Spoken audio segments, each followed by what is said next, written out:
নমস্কার। গল্পের গ্রামোফোন চ্যানেলের আরও একটি পর্বে আমি মধুস্নাতা আপনাদের সকলকে আরও একবার স্বাগত জানাচ্ছি। আজ গল্পের গ্রামোফোন চ্যানেলের নিবেদন আশুতোষ মুখোপাধ্যায়ের লেখা গল্প রূপ। বড় দুটোকে নিয়ে গোড়া থেকেই বাপ মা যেমন নিশ্চিন্ত, ছোটটাকে নিয়ে তেমনই তাদের ভাবনা। তাদের স্বস্তি আর ভাবনার খবর তিন মেয়েও রাখে। তিন মেয়ের মধ্যে বয়সের ফারাক ১.৫-২ বছর করে। বড় মেয়ে রমলা সুন্দরী, মেজ মেয়ে শ্যামলী রূপসী, ছোট মেয়ে কাজল ওদের থেকে বেখাপ্পা রকমের বিপরীত। ছোট মেয়ে কালো ঢ্যাঙা, নাক মুখ চোখের স্ত্রীও তেমন নয়, চালচলনেও তেমনই কমনীয়তার অভাব। রমলা আর শ্যামলীর বিশ্বাস ভগবান ওকে ছেলে করে পাঠাতে গিয়ে ভুল করে মেয়ে করে পাঠিয়ে বসেছে। মাকে ছোটর উদ্দেশ্যে কত সময় দুঃখ করতে শুনেছে। এই মেয়েটা যে কোত্থেকে এলো, আর তার ভাবনাতেই বাপের অনেক তপ্ত নিঃশ্বাস পড়তে দেখেছে। নতুন পরিচিতেরা এই তিন মেয়েকে একসঙ্গে দেখে আর সম্পর্কের কথা শুনে সংশয় কাটানোর জন্য মুখ ফুটে জিজ্ঞাসাই করে বসেছে, ও নিজের বোন তোমাদের?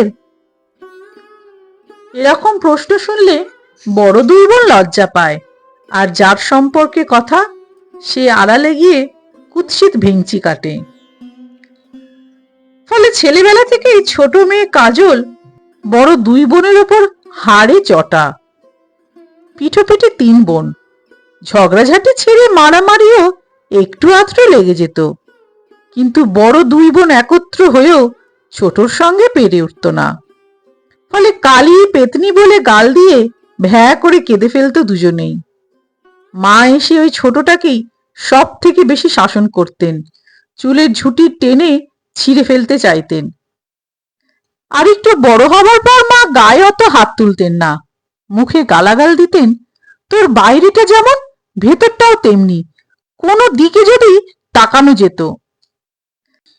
ছোটকে নিয়ে বাবা মায়ের দুশ্চিন্তা দিনে দিনে বাড়তেই থাকলো। পাড়ার বখাটে ছেলেদের সঙ্গে কথা বলে, লজ্জা শরমের মাথা খেয়ে হাসাহাসি করে কোমর বেঁধে, ঝগড়াও করে। ১৪ ছাড়িয়ে ১৫ই পা দিল। মারধরে শাসন আর কতদিন চলে? তাছাড়া চেহারা যেমনই হোক, ওই বয়সের সঙ্গে সঙ্গে গায়ে একটু মাংস লেগেছে, এক ধরনের ছাদ ছিঁড়ে এসেছে। ফ্রক ছেড়ে মা আগেই শাড়ি ধরিয়েছেন ওকে, দেখলে ১৮-র কম মনে হয় না বয়স। মেয়ের নিজেরই একটু সমঝে চলা উচিত, তা না ধিঙ্গিপনা। বাবার টাকার জোর কম, বেসরকারি আপিসের সুপারিনটেন্ডেন্ট হয়েছেন, তাও বেশি বয়সে। ভবিষ্যৎ ভেবেই মেয়েদের ভালো করে লেখাপড়া শেখানোর ইচ্ছা ছিল। রমলা আর শ্যামলীর বিয়ে হয়ে গেল বিয়ে পাশ করার আগেই, কিন্তু বাবা মায়ের সেজন্য একটুও খেদ নেই। ২০ না পেরুতে রমলার অবিশ্বাস্য ভালো বিয়ে হয়েছে, শিক্ষিত সুপুরুষ ছেলে, বাপ আর কাকার হার্ডওয়্যারের ব্যবসা, নিজেদের বাড়ি গাড়ি। ছেলের বাপ আর কাকা সেধে সম্বন্ধ নিয়ে এলেন একদিন, দাবি দেওয়ার প্রশ্ন নেই। আগে থাকতে খবর দিয়ে মেয়ে দেখতে এলেন, দেখে দিন তারিখ ঠিক করার তাগিদ দিয়ে গেলেন। ব্যাপার দেখে মেয়েদের বাবা মা ভ্যাবাচাকা, তাই দেখে আড়াল থেকে শ্যামলী আর কাজল মিটিমিটি হাসে। রমলা আরো চোখ পাকিয়ে ঠান্ডা রাখতে চেষ্টা করে, অর্থাৎ খবরদার বাবা মাকে কিচ্ছু বলবি না। কিছু না বললেও তারা আঁচ করে নিলেন। শ্যামলী আর কাজল ৬ মাস আগে থেকেই বাবা মায়ের মুখে হাসি দেখার প্রত্যাশাই ছিল। একই প্রতিষ্ঠানের নিয়ন্ত্রণে আর একই বিল্ডিং এর ২ শাখার একদিকে কলেজ, একদিকে স্কুল। বাড়ি এসে দুই মেয়েকে দিদি কেন ফিরল না সে সাফাই অনেকদিন গাইতে হয়েছে বাবা মায়ের কাছে। বিয়ে পরীক্ষা আসছে, পড়ার চাপ বাড়ছে। দিদি বিনে পয়সার ছুটির পর প্রফেসরদের বাড়ি পড়তে যায়, কখনো বা স্পেশাল টিউটোরিয়ালের জন্য কলেজেই আটকে যায়, ইত্যাদি ইত্যাদি। মেয়ে কলেজ, মেয়ে প্রফেসর, অতএব বাবা মায়ের দুশ্চিন্তার কোনো কারণ নেই। বড় মেয়ের হঠাৎ পড়াশোনার একাগ্রতা দেখে মনে মনে বরং খুশি তারা। সেই মেয়ে বিয়ের পরেই কলেজের সঙ্গে সম্পর্ক ছেটে দিল, সেটাই বিস্ময়। মা বলেছিলেন, এত পড়াশোনা করলি, এত কষ্ট করলি, পরীক্ষাটা দিয়েই ফেল না। রমলা বলেছে, ভালো লাগে না। বড় মেয়ের ভালো লাগা না লাগাটা বাবা মা এখন আর ছোট করে দেখেন না। মা বলেন, থাক তাহলে। কাজল একটু ঝামটা মেরে বলে বসেছিল, কষ্টের ফল তো পেয়েই গেছে, আবার কেন? শ্যামলী সশঙ্ক দৃষ্টিতে ডেপো বোনের দিকে তাকিয়েছে।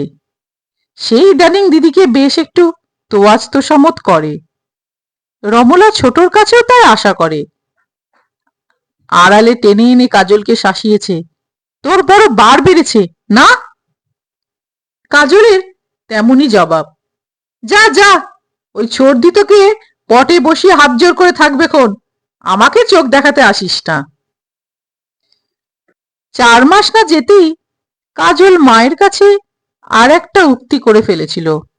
বলেছিল, ছোড়দিরও শিগগিরই খুব ভালো বিয়ে হয়ে যাবে, দেখো। মায়ের মনে সংশয়, চোখে ভয়। তুই কি করে জানলি? দেখে নিও। কাজল আর বিস্তারের ধার ধারে না। সেই বিকেলে শ্যামলী একেবারে আগুন ওর ওপর। মাকে বলতে গেলি তোর লজ্জা করে না? হিংসুটে কোথাকার। ভিতরটাও হিংসে একেবারে কালি হয়ে আছে কেমন। কাজল পাল্টা রুখে উঠেছে, আছেই তো, বেশ করেছি বলেছি, আমি বাইরে কালো ভিতরে কালো, আমার সব কালো। তুই তোর ভদ্রলোককে রূপ ধুয়ে জল খাওয়াগে যা। আরো মাস কয়েক যেতেই ছোট মেয়ের উক্তির সার বুঝতে কষ্ট হয়নি মায়ের। রমলা প্রায় শ্যামলীকে নিজের বাড়িতে ধরে নিয়ে যায়, ছুটি থাকলে 2-1 দিন আটকেও রাখে। ছোট বোনের চেহারা যেমনই হোক, তাকে অবজ্ঞা করতে দেখে মায়ের মনে লাগতো। কিন্তু বড় মেয়ের আসল উদ্দেশ্যটা বোঝা গেল যখন মাঝে মাঝে ওর খুড়শ্বশুরের ছেলের এ বাড়িতে পদার্পণ ঘটতে লাগলো। শ্বশুর আর খুড়শ্বশুরের যুক্ত ব্যবসা, তবে একান্নবর্তী পরিবার নয়। জামাই বিমানের মতো রঞ্জন ওই ব্যবসার পদস্থ লোক একজন, সেও সুশ্রী শিক্ষিত। রমলার কাছে সৌভাগ্যের আভাস পেয়ে আশায় আনন্দে মুখে কথা সরে না মায়ের। মনে মনে বড় মেয়ের বুদ্ধির কত যে প্রশংসা করেছেন তারপর ঠিক নেই। না, আশা এবং আনন্দ ব্যর্থ হয়নি মায়ের। রঞ্জনের সঙ্গে শ্যামলীরও নির্বিঘ্নে বিয়ে হয়ে গেছে, আনন্দের হাট একেবারে। 3 মাস না যেতেই মা এবারে 2 কৃতি জামাইকেই মুরব্বি ধরেছেন। ছোটর জন্য এবারে একটা ভালো ছেলে দেখে দাও বাবারা, চেহারা যেমনই হোক, তোমরা থাকতে ওর বিয়ে হবে না? কাজল মায়ের ওপর রাগে জ্বলছে। বিমান আর রঞ্জন দুজনেই শাশুড়িকে আশ্বাস দিয়েছে, বিয়ে হবে না কেন? সবে তো হায়ার সেকেন্ডারি দিল, এত ব্যস্ত হচ্ছেন কেন? শাশুড়ি আড়াল হতেই প্রায় সমবয়সী খুড়তুতো জ্যাঠতুতো 2 ভাই কাজলের পিছনে লেগেছে। বিমান বলে, হ্যাঁ রে রমা, আর তো হাতের মুঠোয় ভাইটাই নেই আমাদের, এটাকে আমরাই ভাগাভাগি করে নিয়ে নি, কি বলিস? রঞ্জন সাই দেয়, আপত্তি কি? মা যে কেন ওর চেহারা খোটা দেন বুঝি না, আমার তো বেশ লাগে। কাজল ভেঙচি কেটে চেঁচিয়ে জবাব দেয়, নিজের নিজের বউকে শোকেসে সাজিয়ে রেখে দেখে দেখে চোখ জুড়ে ওকে যাও না, আমার পিছনে কেন? এমন গলা ছিঁড়ে এই গোছের কথা বলে যে দুই ভাই চুপ করে যায়। দুই বোন ভ্রুকুটি করে তাকায় ছোট বোনের দিকে, ওকে আড়ালে ডেকে ধমকায়। তোকে পছন্দ করে বলেই ওরকম ঠাট্টা করে, তা বলে তুই যা মুখে আসে তাই বলবি? বাড়িতে সকলে কত সমীহ করে ওদের, জানিস? তোরা যে যার পাদদক ধুয়ে জল খাগে যা, আমার পিছনে লাগতে আসে কেন? একটা ব্যাপার লক্ষ্য করে কাজল অনেক সময় অবাক হয়েছে। বিয়ের আগে পর্যন্ত যে দুই ভাই হ্যাংলার মতো দিদিদের পিছনে ঘুরেছে, কলেজে এসে হাজির হয়েছে বেহায়ার মতো, চোরের মতো লুকিয়ে সিনেমায় নিয়ে গেছে, বিয়ের কিছুদিন না যেতেই সেই মানুষদের ভিন্ন মূর্তি, রাশভারী হোমরা চোমরা মানুষের মতো হাব ভাব। দিদির না হয় 1.5 বছর হতে চলল বিয়ে হয়েছে, বিমানদার মন মেজাজ বুঝে চলে, কিন্তু ছোড়দির তো বিয়ে 5 মাসও হয়নি, এরই মধ্যে রঞ্জনদার কথায় ওঠে বসে, তোয়াজ করে চলে তাকে, আর সর্বদাই ভয়, এই বুঝি বকুনি খেতে হলো। যাক, কাজলকে নিয়েই এবারই যা কিছু অশান্তির সূত্রপাত। দুটো মেয়ের অত ভালো বিয়ে হওয়ায় বাবা মায়ের ওর জন্য আরো বেশি দুশ্চিন্তা, কিন্তু আচার আচরণে মেয়ে যেন আক্রোশবশতই তাদের দুশ্চিন্তা আরো বাড়িয়ে চলেছে। একদিন দুপুরে বাপের বাড়ি আসার সময় রমলা দেখে মোড়ের ওধারে একটা বাবরি চুল লোকের সঙ্গে কাজল হেসে হেসে কথা কইছে। লোকটাকে এরা সকলেই চেনে, নাম সনত ঘোষ, সকলে সোনা ঘোষ বলে ডাকে। কোন এক অ্যামেচার ক্লাবের হয়ে থিয়েটার করে বেড়ায়, সেই থিয়েটারও রমলারা 2-1টা দেখেছে। টাইপরোলে মন্দ করে না অবশ্য, কিন্তু রমলারা দুচক্ষে দেখতে পারে না ওকে। রাস্তা দিয়ে হেঁটে গেলে ড্যাব ড্যাব করে চেয়ে থাকতো, আর হরদম বিড়ি টানত। সিনেমা থিয়েটার দেখার ব্যাপারে 3 বোনের মধ্যে কাজলেরই নেশা বেশি, তা বলে এরকম একটা লোকের সঙ্গে তার বোন রাস্তায় দাঁড়িয়ে কথা বলবে, হাসাহাসি করবে? পিত্তি জ্বলে গেল রমলার, এসেই মাকে নিয়ে পড়ল। ড্রাইভারও নাকি দেখেছে, আর তাইতে লজ্জায় আরো বেশি মাথা কাটা গেছে রমলার। মায়ের বুকে ত্রাস, বললেন, ও আমাদের মুখ পুড়িয়ে ছাড়বে, তোরা কিছু বল। কাজল বাড়িতে পা দেবার সঙ্গে সঙ্গে মায়ের চিৎকার চেঁচামেচি বকাবকি, কাজল ব্যাপারখানা বুঝে নিল। সরোষে একবার দিদির দিকে তাকিয়ে নিজের ঘরে চলে গেল, কিন্তু রমলা ছাড়বার পাত্র নয়, ঘরে ধাওয়া করল। বিয়ে পড়ছিস আর এই রুচি তোর? এরকম একটা 3rd ক্লাস লোকের সঙ্গে রাস্তায় দাঁড়িয়ে কথা বলিস, হাসাহাসি করিস? কাজল গম্ভীর শ্লেষে জবাব দিল, তোদের মতো 1st ক্লাস লোক আর কোথায় পাবো বল? আমার জুটলে 3rd ক্লাসই জুটবে। রমলা ঝলসে উঠল, লজ্জাও করে না মুখ নেড়ে কথা বলতে? তোর জামাইবাবু যদি কোনোদিন এই কাণ্ড দেখে, কখনো কোথাও তোর জন্য চেষ্টা করতে রাজি হবে? সঙ্গে সঙ্গে কাজলের ধৈর্য গেল, পাল্টা ঝাঁঝে বলে উঠল, তুই আর তোর বড় এই কাণ্ড করে উতরে গেছিস, তোদের বেলায় দোষ নেই কেন? গায়ের চামড়া সাদা বলে আর বিমানদার টাকা আছে বলে? রমলা চিৎকার করে উঠেছে, মা, কাজল আমাকে অপমান করছে, আমি আর এই বাড়িতে আসবো না বলে দিলাম কিন্তু। মা হা হা করে ছুটে এলেন, আর তারপর যা মুখে আসে তাই বলে কাজলকে আর এক প্রস্থ গালাগালি।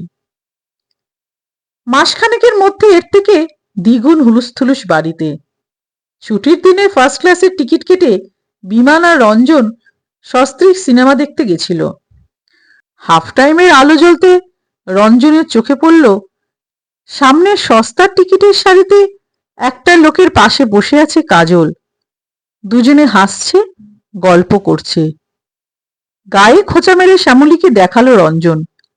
শ্যামলী দিদির গা টিপে সামনের দিকে তার দৃষ্টি আকর্ষণ করল, ফলে বিমানেরও দেখতে বাকি থাকলো না। চারজনেই সারাক্ষণ গম্ভীর। তারপর রমলা আর শ্যামলীর ছবি দেখা মাথায় উঠল। সোনা ঘোষকে ওরা দুজনেই চেনে, কিন্তু বিমান আর রঞ্জন জিজ্ঞাসা করতেই দুজনেই মাথা নেড়েছে, চেনে না। শো ভাঙার পর বিমান আর রঞ্জনের ছোট শালির জন্য অপেক্ষা করার ইচ্ছা ছিল, কিন্তু রমলা আর শ্যামলীর এত মাথা ধরেছে যে তারা আর এক মুহূর্ত দাঁড়াতে পারছে না। ব্যাপার বুঝেই দুই ভাই আর গাড়ি নিয়ে অপেক্ষা করল না। বাড়ি ফিরে ছোট শালিকে নিয়ে গম্ভীর টিপ্পনি শুরু করলো। রাত্রিতে একসঙ্গে দুই বোনই বাপের বাড়ি এসে হাজির। বাবাও বাড়িতে তখন। সমাচার শুনে বাবা মায়ের মাথায় বজ্রাঘাত।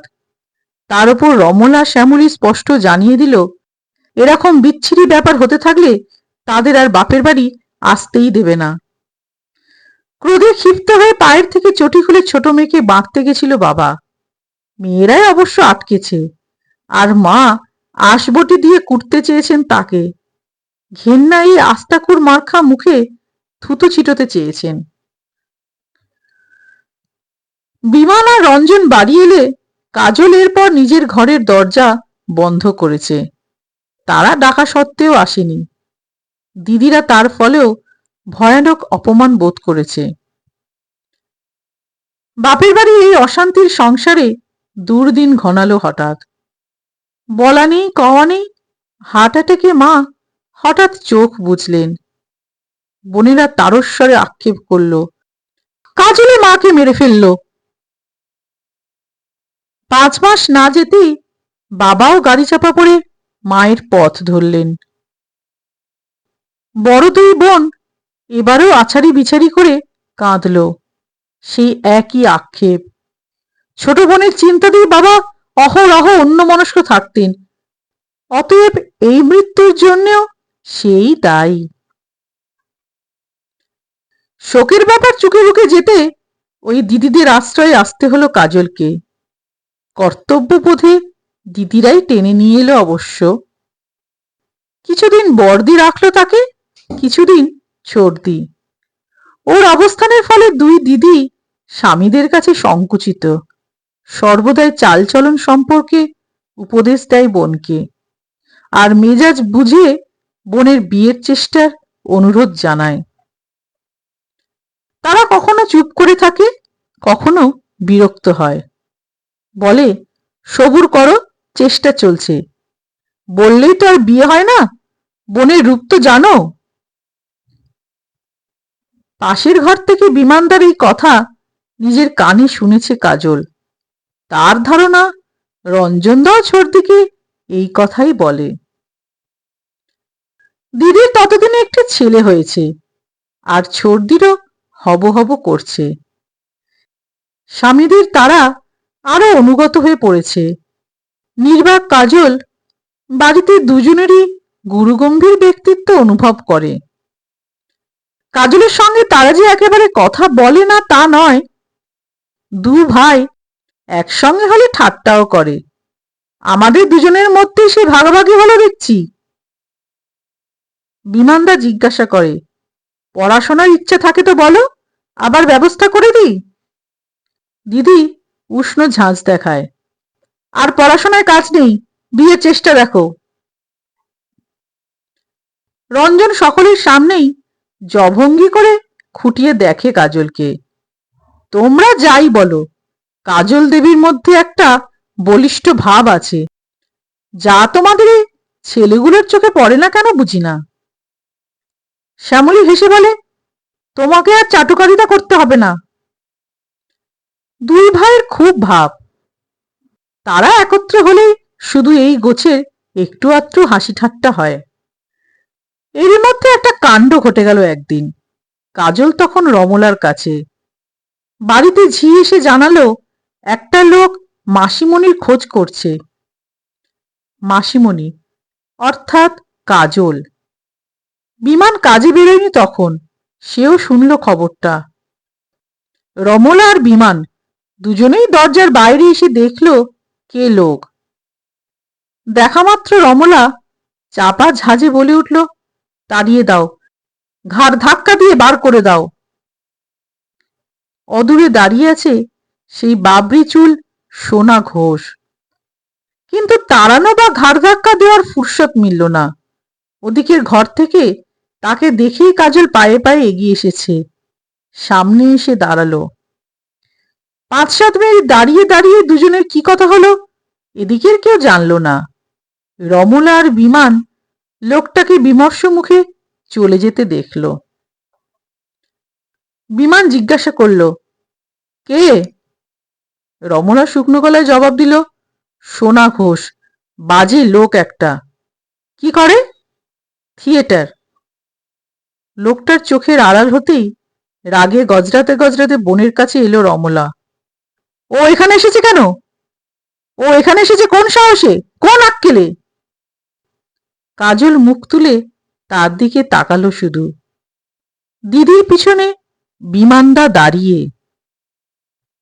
দিদি আরো অসহিষ্ণু। আমি জানতে চাই ও কেন এসেছে এখানে? কাজল ঠান্ডা জবাব দিল, আমাকে দেখতে। এরকম জবাব পাবে রমলা আশা করেনি। রাগে সমস্ত মুখ রক্তবর্ণ। কিন্তু সে ফেটে পড়ার আগেই বিমান জিজ্ঞাসা করল, তোমাকে দেখতে ও কি আরো এখানে এসেছে, না এই প্রথম? কাজল নিরুত্তরে তাকালো শুধু, জবাব দিল না। দেখো কাজল দেবী। বিমানের গলার স্বর আদৌ উঁচু পর্দায় উঠল না, অথচ কঠিন শোনালো। এবারই ডিসিপ্লিন আর রীতিনীতি একটু অন্যরকম, সেটা এতদিনে তোমার বোঝার কথা, এটা মনে রেখো। বিকালে ফোন করে শ্যামলীকে আনিয়েছে রমলা। ওদিকে বিমানের মুখে রঞ্জনও খবর শুনেছে। আপিসের পর সেও সোজা এখানেই এসেছে, আর তারপর সকলে মিলে কঠিন উপদেশই দিয়েছে কাজলকে। কাজল নির্বাক, সেও তার একটা বাড়তি অপরাধ যেন। আসলে সে যে সোনা ঘোষকে এখানে আসতে সাফ নিষেধ করে দিয়েছে সেটা জানার কেউ দরকার বোধ করল না। পরদিন দিবানিদ্রা সম্পন্ন করে রমলা কাজলকে দেখতে পেল না, কোথাও না। শ্যামলীকে ফোন করল, সেও আকাশ থেকে পড়ল, অর্থাৎ তার ওখানেও যায়নি। 2-1 দিন নয়, 2-1 মাস নয়, টানা 3 বছর কেউ তার হদিশ পেল না। কোন এক অ্যামেচার ক্লাবের অভিনেত্রী কাজল মিত্রর নাম ছড়াতে লাগলো একটু একটু করে। তারপর সে নাম দিদিদের আর ভগ্নিপতিদের কানেও এলো।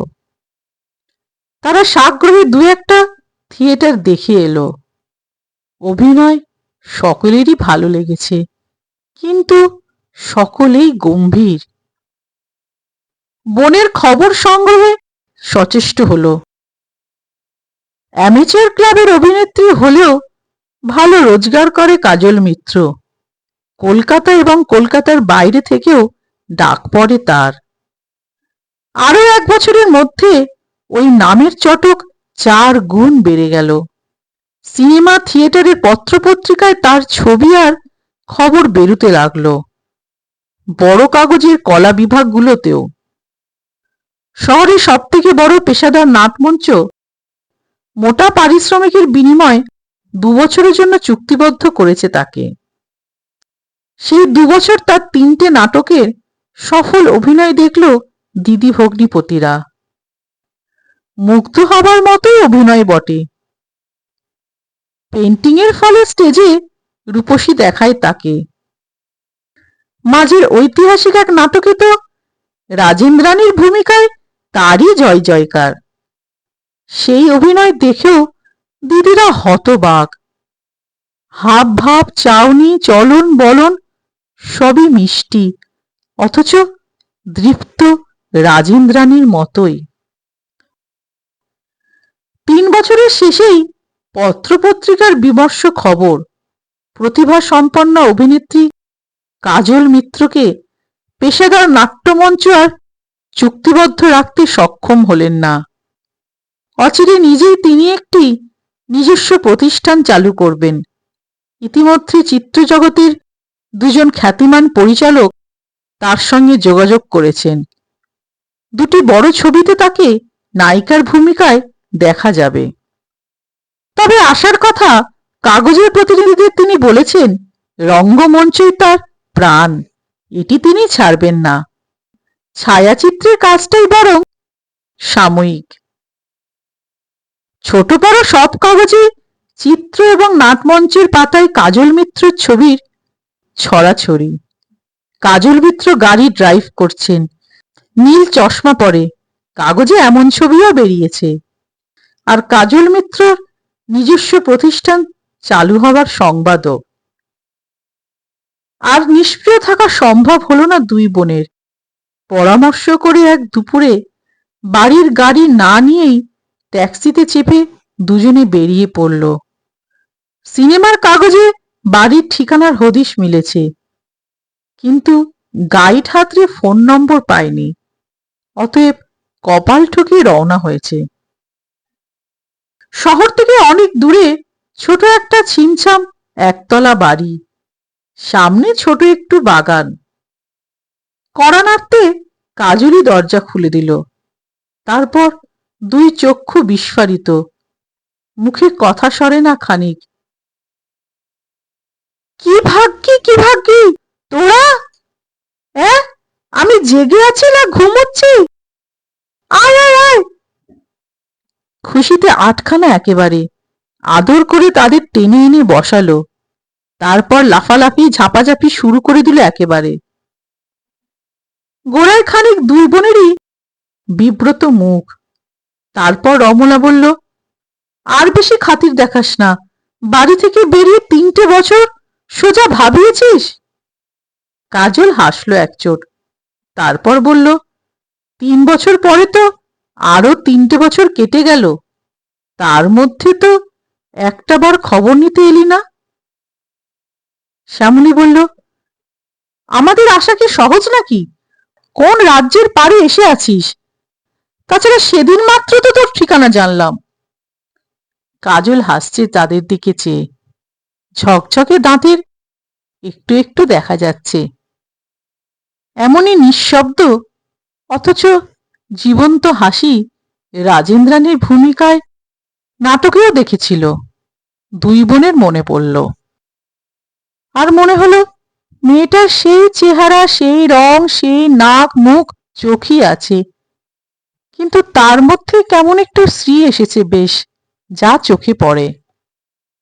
ফুর্তিতে কাজল নিজের হাতে চা বানালো, খাবার এনে সামনে রাখলো, আর গল্প করতে লাগলো। কিন্তু দিদিরা অন্য গল্প ছেড়ে শুধু সিনেমা আর থিয়েটার রাজ্যের গল্প শুনতে চায়।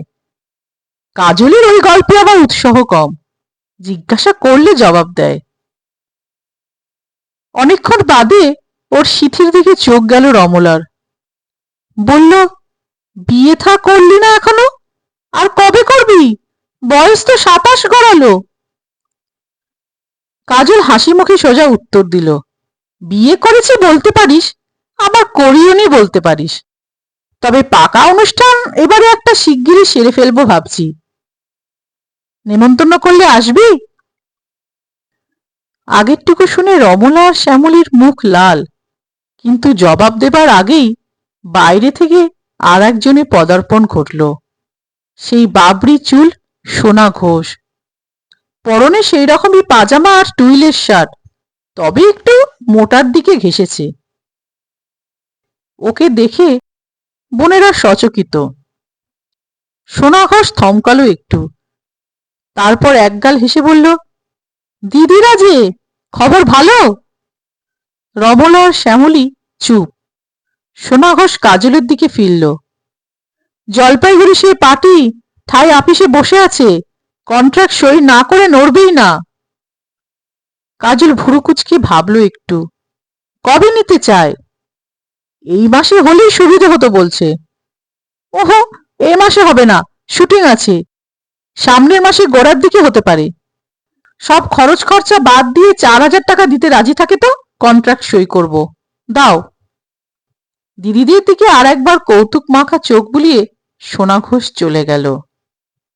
কাজল আলতো করে জিজ্ঞাসা করল, ভগ্নিপতি পছন্দ হলো তোদের? ওরা দুজনেই আঁতকে উঠল একেবারে। রমলা বলেই ফেলল, ওই লোফারটাকে শেষ পর্যন্ত বিয়ে করবি তুই?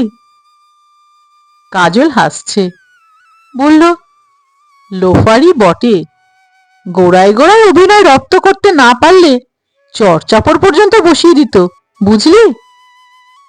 রাগত মুখে শ্যামলী বলল, তোর রুচি আর বদলালো না। কাজল হাসছে, যা বলেছিস, আর এত টাকা পয়সা নাড়াচাড়া করছে, তবু রুচি ওই লোফারেরও বদলালো না। অথচ কতই তো দেখছি, কত রকমের প্রস্তাব নিয়ে কত লোক আসছে, আর কত উদার সব।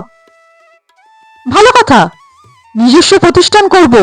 খবরটা কাগজে বেরোবার পর চেক বই পকেটে করে বিমানদা আর রঞ্জনদাও ছোটাছুটি করে এসেছিল। কাজল হাসছে, আলাদা আলাদা অবশ্য।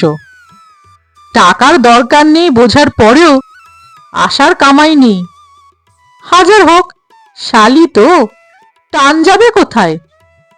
শেষে এত বেশি আসতে লাগলো যে তোদের কথা ভেবে আমি একদিন নিষেধ করে দিলাম।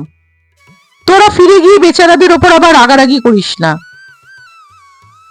কাজল হাসছে, সেই সামান্য দাঁত চিকানো নিঃশব্দ হাসি। এখন মেকআপ নেই, পেন্ট নেই, তবু ওই মুখ, ওই চাউনি আর ওই হাসি রাজেন্দ্রাণীর মতোই লাগছে।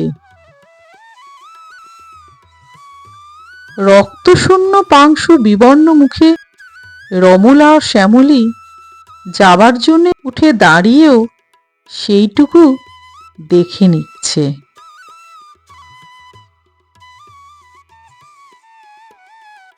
গল্পটি এখানেই শেষ হলো। আশা করছি আপনাদের এই গল্পটি ভালো লেগেছে। আর যদি ভালো লেগে থাকে তাহলে অবশ্যই আপনারা আমার এই চ্যানেলটিকে লাইক, শেয়ার এবং এখনো পর্যন্ত যারা সাবস্ক্রাইব করেননি অবশ্যই সাবস্ক্রাইব করে নেবেন। খুব শিগগিরই আসবো আরেকটি সুন্দর গল্প নিয়ে গল্পের গ্রামোফোন চ্যানেলের পরবর্তী পর্বে। সকলে ভালো থাকবেন, সুস্থ থাকবেন। নমস্কার।